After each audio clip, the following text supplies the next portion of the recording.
Bonsoir à tous et bienvenue dans ce point de l'actualité. La ministre de la Solidarité continue ses actions de renforcement de la cohésion sociale.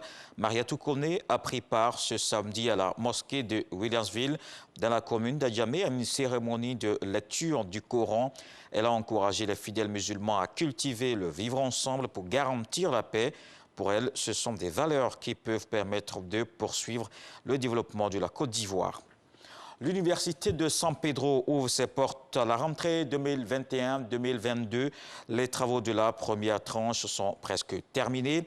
3000 étudiants pourront ainsi se former dans de bonnes conditions avec des équipements modernes. Le ministre de l'Enseignement supérieur et de la Recherche scientifique a visité le chantier. Adama Diawara dit être satisfait de l'état d'avancement de l'ouvrage. La filière mangue fait face à l'épineuse problématique des piqûres des mouches à fruits. Le Fonds interprofessionnel pour la recherche et le Conseil agricole apporte son soutien aux acteurs.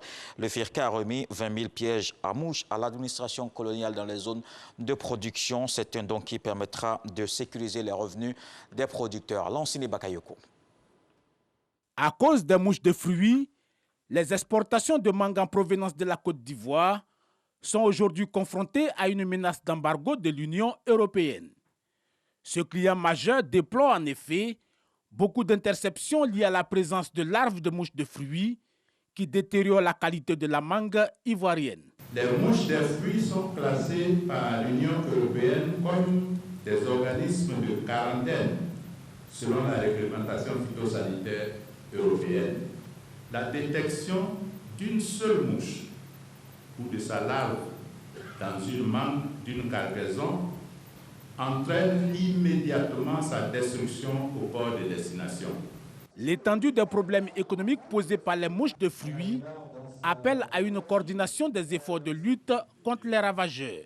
Ainsi, grâce au programme d'urgence du secteur de l'agriculture, les 20 000 unités de pièges remis aux opérateurs via le FIRCA vont donc permettre de traiter 25 000 hectares de vergers de manguiers dans les zones de production. C'est de dire aux producteurs, l'État est avec vous. Nous allons faire des activités pour faire avancer la production de la mangue en Côte d'Ivoire, aussi bien quantitativement que qualitativement. Et ce programme n'est qu'un programme parmi d'autres à venir. Pour mémoire, la mangue fait partie des filières stratégiques dans le cadre de la stratégie Côte d'Ivoire 2030 qui va se mettre en route, donc de 2021 maintenant jusqu'en 2030. Selon les experts, ces pièges dont la rémanence varie de 10 à 12 semaines ont une efficacité avérée contre les mouches de fruits. Avec un rendement de 4 tonnes à l'hectare, la production nationale de mangue est estimée à plus de 100 000 tonnes, dont seulement 20% exportées. Dans le reste de l'actualité, au Mali, le Premier ministre malien devant les membres du Conseil national de transition, Moktawan a dévoilé son plan d'action à cet organe qui fait office de parlement.